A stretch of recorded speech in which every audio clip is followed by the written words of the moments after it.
बुआ सास की अदालत। कपूर परिवार में गरिमा नई बहू बनकर आती है। उसके ससुराल में उसका पति राजीव, ससुर राम प्रकाश, ननद राधा और देवर राज होते हैं। वो ये सोचकर बहुत खुश थी कि उसकी कोई सास नहीं है, क्योंकि उसको ऐसा लगता था कि सास आमतौर पर बहुत बुरी चीज़ होती है। आओ गरिमा, अब से ये घर मेरा और ये मेरा परिवार तुम्हारा है, और ये तुम्हारी सासू माँ है। इस घर में मुझे सासू माँ की कमी हमेशा महसूस होगी। काश वो भी साथ होती तो आज कितना अच्छा लगता।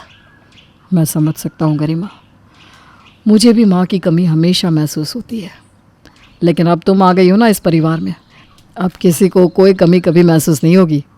सब लोग गरिमा के आने से बहुत खुश होते हैं। शुरू के कुछ दिन सब सही भी चलता है, लेकिन फिर एक दिन गरिमा राजीव से कहती है, राजीव मुझे आपसे कुछ बात करनी है। अभी तो तुमने मेरा नाम ले लिया है, पर पापा के सामने मेरा नाम मत लेना। हमारे परिवार में पति का नाम नहीं लेते हैं। अकेले तुम किसी भी नाम से बुला लेना, लेकिन बाकी लोगों के सामने नहीं। यही तो दिक्कत है, इसी बारे में मुझे आपसे बात करनी है। मैं इस घर में सबके साथ मिलकर नहीं रह सकती, मुझे अलग रहना है। मुझे यहाँ हर एक चीज़ सोच समझ कर बोलनी पड़ती है। मुझसे नहीं होता इतना सब, हर चीज़ की जिम्मेदारी मैं ही क्यों लूँ। अरे ये क्या बोल रही हो तुम, होश में तो हो। सही बोल रही हूँ मैं, मुझे ऐसे सबके साथ रहने की आदत नहीं है। मुझे अपनी प्राइवेसी बहुत प्यारी है और अब मुझे अलग रहना है। तुमसे किसी ने कुछ कहा क्या? कोई बात है तो बताओ, मैं समझा लूँगा, लेकिन ऐसा कैसे तुम? किसी ने कुछ नहीं कहा, लेकिन मुझे डर लगता है कि कभी कभी कहीं मैं ना किसी को कुछ कह दूँ। इसलिए बेहतर यही होगा कि हम लोग अलग चल कर रहें, क्योंकि मैं पूरे परिवार की जिम्मेदारी नहीं लेना चाहती हूँ। अभी अभी हमारी शादी हुई है और अपने से ज़्यादा मुझे तुम्हारे परिवार के बारे में सोचना पड़ता है, उनके लिए करना पड़ता है। अरे मुझे तो अपने लिए टाइम ही नहीं मिलता। नहीं, ऐसे फालतू मैं कहीं और जाकर नहीं रह सकता। कोई बात हो तो बताओ, वरना इस बात को यहीं भूल जाओ। क्या मेरी मर्जी कोई मायने नहीं रखती? अगर मैंने कुछ कहा तो उसको बस ऐसे ही मना कर दोगे? मर्जी सही भी तो हो, और अब मुझे इस बारे में कोई बात नहीं करनी। और हाँ, इस बारे में घर में किसी से मत कहना, यही अच्छा होगा। ये बोलकर राजीव वहाँ से चला जाता है। पर उस दिन से उन लोगों के बीच में इस बात को लेकर तू मैं होती रहती थी। गरिमा, मैंने तुमसे कहा था कि खिचड़ी के साथ दही रख लिया करो। दही क्यों नहीं रखा? आजकल तुम्हारा ध्यान काम में होता ही नहीं है। आप भी तो मेरी कोई बात मानो, मैं तो आपकी हर बात मानती हूँ। जाओ खुद जाकर ले लो दही, मुझे और भी काम है। क्या हो गया बहू, सब कुछ ठीक तो है ना? ऐसे क्यों लड़ रहे हो दोनों? हाँ पापा, सब ठीक है। इसने मुझे एक साड़ी लाने को कहा था, वो मैं भूल गया, इसीलिए थोड़ी सी नाराज़ है। कोई नहीं, मैं कल ले आऊँगा साड़ी। राजीव बात को वहाँ पर टाल देता है। ऐसे ही कई दिन गुजर जाते हैं, पर उनका ये झगड़ा ख़त्म होने का नाम ही नहीं लेता। तो फाइनली एक दिन राजीव अलग घर लेने के लिए राज़ी हो जाता है। अच्छा ठीक है, मैं तैयार हूँ अलग घर लेने के लिए। अब तो लड़ना बंद करो, मैं नहीं चाहता कि ऐसे रोज़ रोज़ घर में लड़ाई हो। मैं कहाँ लड़ रही हूँ? लड़ने पर तो आपने मजबूर किया मुझे। अगर मेरी बात पहले ही मान ली होती तो कितना अच्छा होता। लेकिन कोई बात नहीं, अभी भी देर नहीं हुई है। हाँ पापा, हाँ, सब मेरी गलती है। मुझे बस इस बात की चिंता है कि पापा जब तक बीमार रहते हैं, हम लोग चले जाएंगे तो पापा का क्या होगा? उनके लिए भी तो सोचना मुझे ही है ना। अरे पापा की देखभाल करने के लिए राज और राधा है ना, और फिर हम लोग भी तो आते जाते रहेंगे। कोई शहर छोड़कर थोड़ी ना जा रहे हैं, इसी शहर में दूसरा मकान ले रहे हैं। जब उनको ज़रूरत होगी तो हम दोनों आ जाएंगे। ठीक है, देखते हैं क्या होता है। अगले ही दिन राजीव की बुआ उनके घर आती है।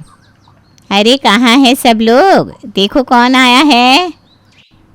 अरे गंगा बुआ आई हैं। आओ आओ गरिमा, गंगा बुआ जी से मिलते हैं। सब लोग बुआ से मिलते हैं और सभी एक साथ बैठकर बातें करते हैं। मैंने सोचा बहुत दिन हो गए बच्चों से नहीं मिली तो मिल लेती हूँ, और थोड़े दिन अपने भाई के साथ भी रह लूँगी। उसकी तबीयत भी तो ठीक नहीं है। अच्छा किया बहना, तुम आ गई। अब मेरा भी मन लगा रहेगा। बैग अंदर रख दो और आराम से बैठो। बुआ आप बस आराम करो, मैं हूँ ना। हाँ बुआ, आप बस ये बताओ क्या खाओगे? आज तो एकदम स्पेशल खाना बनेगा आपके लिए। अरे नहीं नहीं मेरे बच्चों, कुछ भी बना लो, मैं तो बस तुम सभी के साथ कुछ भी खा लूँगी। और बहू कैसी हो? जी बुआ जी ठीक हूँ। मैं तेरी बुआ जी नहीं, बुआ सास हूँ। बुआ सास बोल। हाँ, क्यों भैया, सही कहा ना? जी बुआ सास। ये हुई ना बात। और बता, कब दे रही हो खुशखबरी? मैं तो सोच के आई हूँ, जाने से पहले तू मुझे खुशखबरी सुना ही देगी। गंगा की बात सुन के गरिमा वहाँ से शर्मा के चली जाती है। राजीव समझ जाता है कि गंगा बुआ वहाँ रुकने के लिए आई थी, इसलिए राजीव गरिमा को कमरे में ले जाता है और कहता है, गरिमा, अभी हमें कुछ दिनों के लिए अपना प्लान पोस्टपोन करना पड़ेगा। ये हमारे घर की बात है। हम बुआ के सामने ऐसे घर छोड़ने की बात नहीं कर सकते ना, वरना वो ना बात का बतंगड़ बना देगी और फिर हम कहीं नहीं जा सकेंगे। अरे यार, इस बुआ सास को भी अभी आना था। ठीक है, सह लेंगे थोड़े दिन, झेल लूंगी उनको। अगले दिन जब सब नाश्ता करने बैठते हैं तो गरिमा खाना परोसते राजीव से कहती है, सुनो ना, वो आपसे मैंने कल साड़ी का फॉल लाने को कहा था, आप नहीं लाए? और मैंने आपसे सैंडल लाने को कहा था, तो हील वाली लेकर आया। पता है ना मैं हील नहीं पहनती हूँ। मेरी बात पर ना बिल्कुल नहीं ध्यान देती हो। अरे वो मैं अरे बहू, तुमने अपने पति से तो अपनी पसंद नापसंद की सारी उम्मीदें लगा रखी है, पर कभी पति से पूछा कि उसे क्या पसंद है? चावल वाली खीर का दीवाना है मेरा भतीजा। कभी खिलाई उसे बनाकर? नहीं तो, मुझे तो पता ही नहीं था। पता करना पड़ता है। जाकर बना कर लाओ। आजकल की बहुओं का बस यही है, पति जोरों का गुलाम बनकर रहे लेकिन खुद पति के लिए कुछ नहीं करेगी। ओके बुआ सास, अभी बना कर लाती हूँ। गरिमा किचन में जाकर खीर बनाने लगती है और मन ही मन कहती है, ये बुआ सास का तो कुछ करना पड़ेगा। ज़रूरत से ज़्यादा ही मेरी सास बनने की कोशिश कर रही है। काफ़ी देर बाद गरिमा खीर बना कर ले आती है और सभी को परोसती है। ये खीर है? तुम इसे खीर कहती हो? चावल दूध का कोई हिसाब नहीं, चीनी तो पता नहीं डाली भी है या नहीं। राम राम राम। एक मेरी भाभी बनाया करती थी खीर कि बस उंगलियां चाटते रह जाओ, और एक खीर ये है कि जो गली का कुत्ता तक ना खाए। ऐसी तो कोई बात नहीं है, ठीक ही है खीर। मुझे तो अच्छी लगी बुआ जी, गरिमा ने इतने प्यार से जो बनाई है। पत्नी से डरता है क्या, जो सच बोलने में शर्मा रहा है? अच्छा ना लगे वो मुंह पे बोल दिया कर। ऐसे अपने ही घर में डर के क्यों रहेगा तू? अरे नहीं, ऐसी बात नहीं है, खीर सच में मुझे अच्छी लगी। गरिमा कुछ नहीं बोल पाती और पैर पटकती हुई अपने कमरे में चली जाती है। फिर अगले दिन जब गरिमा अपने कपड़े धो रही थी तो गंगा उसके पास आती है। अरे बहू, ये तू कैसे कपड़े धो रही है? ये कौन सा तरीका है कपड़े धोने का? क्या हुआ, आप इतना गुस्सा क्यों कर रही है? भाभी सही से तो धो रही हैं कपड़े। हाँ बुआ सास, अब क्या हुआ इसमें? राम राम राम, कैसा ज़माना आ गया है। आजकल की बहू तो किसी की इज्जत करना ही नहीं जानती। अब क्या हुआ बुआ, क्या बात है राधा? अरे तेरे घर में सब इस बहू के चमचे हैं, कोई उसकी गलती ही नहीं देखता। गरिमा ने कुछ कहा क्या आपसे बुआ जी? अगर कुछ कहेगी तो मैं इसकी सुन के बैठने वाली हूँ क्या? अरे मेरे आगे कोई बोल जाए इतनी हिम्मत किसी में नहीं है, लेकिन इसको तो कपड़े तक धोने नहीं आते। तुम खुद देखो राजीव बेटा, कपड़ों में अभी भी कितना सारा साबुन लगा है। अगर नहीं निकाला गया तो सारे कपड़ों पर सूखने के बाद निशान रह जाएंगे। बताओ, अब ये सब भी क्या ससुराल वाले सिखाएंगे? अरे कोई बात नहीं बुआ जी, आप जाओ, मैं गरिमा को समझा दूंगा, आगे से ऐसा नहीं करेगी वो। अब तुम समझाओगे मुझे कि कपड़े कैसे धोने हैं? कोई भी आकर मुझे ज्ञान दे रहा है। गरिमा कपड़े की बाल्टी में पैर मारकर अपने कमरे में चली जाती है। ये क्या तरीका था? ऐसे तो बुआ जी सब समझ जाएंगी, थोड़ी तो शांति रखो तुम। तो समझ जाने दो, उनकी वजह से मैं अपना काम करने का तरीका नहीं बदलने वाली। और तुम ये बताओ, तुमने अलग रहने के बारे में क्या सोचा है? मुझे अब बुआ सास की बातें बर्दाश्त नहीं होती। वो बिना बात के मेरे हर काम में कमी निकालती रहती है। मैं अब यहाँ नहीं रह सकती। गरिमा, मैंने तुमसे कहा था ना कि बुआ के जाने के बाद इस बारे में हम सोचेंगे।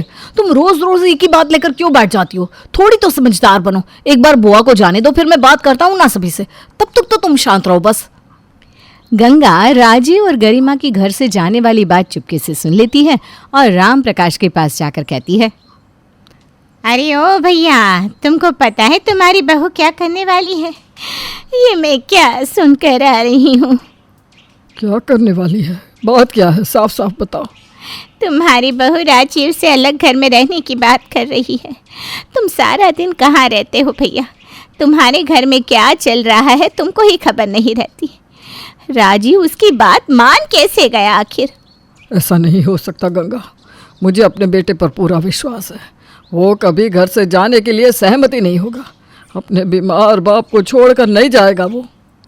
बुआ जी, ये आप क्या कह रही हो? भाभी ऐसा बिल्कुल नहीं सोचती हैं। अभी तेरी ही भाभी के मुंह से सुनकर आ रही हूँ। बुआ जी, क्या भाई ने कुछ नहीं कहा भाभी को? रोका नहीं ऐसा करने से? अरे वो राजीव तो जोरू का गुलाम है। गरिमा उसको जितना बोलती है बस उतना ही करता है, किसी की नहीं सुनने वाला वो। और वो कुलक्षणी गरिमा राजीव को भड़काकर हम सबसे दूर करने पर तुली है। मैं तो कह रही हूँ भैया, अभी अगर कुछ ना किया ना तो ज़्यादा वक्त नहीं है ये दिन देखने में। राम प्रकाश अब गुस्से में गरिमा और राजीव को बुलाकर उनसे सारी बात पूछता है।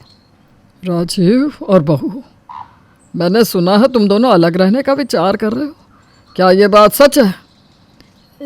जी हाँ पापा, गरिमा सबके साथ कंफर्टेबल नहीं हो पा रही है, इसलिए वो अलग रहना चाहती है। अरे वाह, ये देखो, बोला हमारा लाड़ प्यार से पला हुआ बेटा बोला। अरे तुझे ये कहते शर्म नहीं आती क्या? तो ये एकदम जोरू का गुलाम ही बन गया है। देखो बुआ सास, मैंने बहुत एडजस्ट करने की ट्राई की है, लेकिन जब से आप आई है ना, मेरा जीना हराम करके रख दिया है। हर बात में रोक टोक, ये मत करो, ऐसे करो, यहाँ ये सामान रखो, यहाँ मत जाओ। तंग आ गई हूँ मैं, इसलिए अब मैं यहाँ नहीं रह सकती। मुझसे नहीं होता इतना सब कुछ। हे भगवान, मेरा तुझे काम समझाना तुझे रोक टोक लगती है? अरे तू तो बड़ों का लिहाज करना भी भूल गई।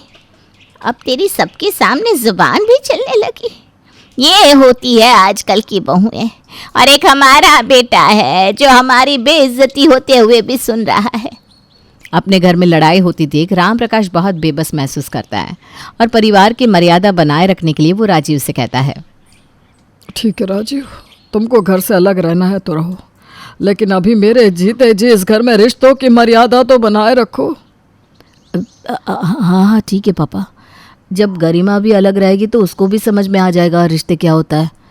और गरिमा, मुझे 1 हफ्ता लगेगा दूसरा घर ढूंढने में, तब तक तुम अकेले रहने की आदत डाल लो। हाँ डाल लूँगी, मुझे कोई दिक्कत नहीं है।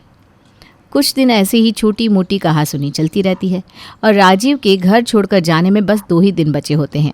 तब गंगा परिवार के साथ एक अच्छा समय बिताने के लिए सबको मूवी देखने का आइडिया देती है। सब जाने के लिए तैयार होकर बाहर खड़े होते हैं। तब बुआ, मेरे पेट में दर्द हो रहा है, मैं मूवी देखने नहीं जा पाऊँगा। अरे आपने बताया नहीं, और अचानक क्या हो गया? आप ठीक तो है ना? लगता है अब मेरी सबके साथ मूवी देखने की इच्छा ही रह जाएगी। खैर बाकी सब चलो। गरिमा तुम भी चलो, राजीव तुम घर पे रहकर आराम करो। नहीं बुआ सास, मैं राजीव के साथ घर पर रहूँगी। उनकी तबीयत ठीक नहीं है तो अकेले कैसे छोड़ दूँ? आप लोग जाओ। ठीक है, जैसा तुमको सही लगे। सबकी जाते ही राजीव बिल्कुल सही होकर खड़ा हो जाता है। अरे तुम्हारे पेट में तो दर्द था ना, इतनी जल्दी कैसे सही हो गया? चलो एक बार डॉक्टर को दिखा देते हैं। नहीं, मैं जानबूझकर नहीं गया, तुमको अकेले रहना था ना। आज घर पर कोई नहीं है तो अकेले रहने की प्रैक्टिस ही कर लो। देख लो कैसा लगेगा सबके बिना, और इससे अच्छा मौका क्या ही मिलेगा तुम्हें। हाँ क्यों नहीं, ये तो बहुत अच्छा किया। आज पूरा दिन बस मैं आराम करूँगी। वो दोनों साथ में समय गुजारने लगते हैं। तभी गरिमा किचन में कुछ लेने जाती है तो अचानक राजीव की सीढ़ियों से गिरने की आवाज़ आती है। वो फौरन दौड़कर राजीव के पास जाती है। वो ज़मीन पर गिरा बुरी तरह दर्द से कराह रहा था। अरे राजीव, ये कैसे हो गया? कोई है भी नहीं घर पर, मेरी मदद करो। रुको राजीव, मैं अभी एम्बुलेंस को बुलाती हूँ। अरे भगवान, मेरी टांग टूट गई, बचाओ गरिमा, जल्दी बचाओ, एम्बुलेंस, बहुत दर्द हो रहा है, किसी को मदद के लिए बुलाओ, मैं खड़ा भी नहीं हो पा रहा हूँ। अब मैं क्या करूँ, एम्बुलेंस वाला भी जल्दी नहीं आ पाएगा। हे भगवान, मेरी मदद करो। राजीव कोशिश करो उठने की, हमें खुद ही हॉस्पिटल जाना होगा, यहाँ कोई नहीं है मदद के लिए। गरिमा की हालत राजीव को ऐसा देखकर बहुत ख़राब हो जाती है और वो बहुत घबरा जाती है। तभी उसे गंगा की आवाज़ सुनाई देती है। राजीव, हाय मेरे बच्चे को क्या हो गया? गरिमा, ये क्या हुआ राजीव को? आखिर ये सब हुआ कैसे और तुम कहाँ थी? बुआ सास जल्दी से राजीव को हॉस्पिटल ले चलो ना, वो सीढ़ियों से गिर गया। प्लीज़ बुआ सास, बाकी सब मैं बाद में बताऊंगी, अभी उनको हॉस्पिटल ले चलो, उनको बहुत दर्द हो रहा है। बहू तुम्हारी कोई मदद नहीं करेगा, अकेले ले जाओ अपने पति को। वैसे भी जब अकेले रहोगी तो सब तुमको ही देखना है। जाओ सब अपने अपने कमरे में, कोई नहीं मदद करेगा। अब रहना ही अकेले है तो सब अपने आप ही करो। प्लीज़ बुआ सास मेरी मदद कर दो, एम्बुलेंस वाले ने भी आने से मना कर दिया। प्लीज़ बुआ सास मदद करो, अगर इनको कुछ हो गया तो। नहीं नहीं नहीं, कोई तो मेरी मदद करो। राजीव मुझे माफ़ कर दो। पिताजी, मैंने अलग रहने के लिए आप लोगों को कहा, पर मुझे समझ में आ गया है कि परिवार का होना क्यों ज़रूरी है। लेकिन अभी आप लोग मेरी मदद कर दो, राजीव को बचा लो, उसको कुछ नहीं होना चाहिए। गरिमा गंगा से हेल्प के लिए मिन्नतें कर रही थी, तभी राजीव उठकर खड़ा हो जाता है और गरिमा चौंक जाती है। चौंको मत गरिमा, मैं बिल्कुल ठीक हूँ। ये तो नकली खून है। मैं तो बस ये देखना चाहता था कि अकेले रहने पर अगर कोई ऐसा हादसा हो गया तो तुम कैसे संभालोगी, क्योंकि अगर कभी ऐसा हुआ तो तुम क्या करोगी, ये देखना था मुझे। बहू, अगर आज राजीव सच में सीढ़ियों से गिरा होता तो शायद कोई अनहोनी हो सकती थी। खैर, तुम जाओ, अपना सामान बांधो और जाओ अलग रहने, हमें कोई दिक्कत नहीं है। तुम दोनों अलग जाकर रह सकते हो। चलो गरिमा, सामान पैक करो। मुझे माफ़ कर दो पापा जी, मैं समझ गई हूँ कि अकेले रहना मेरे बस की बात नहीं है। मैं अब हमेशा आप सबके साथ रहूँगी। अगर ये बात आज सच होती तो शायद मैं राजीव को हमेशा के लिए खो देती। I am really very sorry पापा जी। सुबह का भूला अगर शाम को घर आ जाए तो उसे भूला नहीं कहते। पर आप लोग इतनी जल्दी वापस कैसे आ गए? क्योंकि ये गंगा बुआ का प्लान था। वो उस दिन यूं ही नहीं आई थी, मैंने ही उन्हें बुलाया था ताकि वो तुम्हें रोकने में मेरी मदद कर सके। हाँ बहू, मुझे माफ़ कर दीजिए बुआ सास।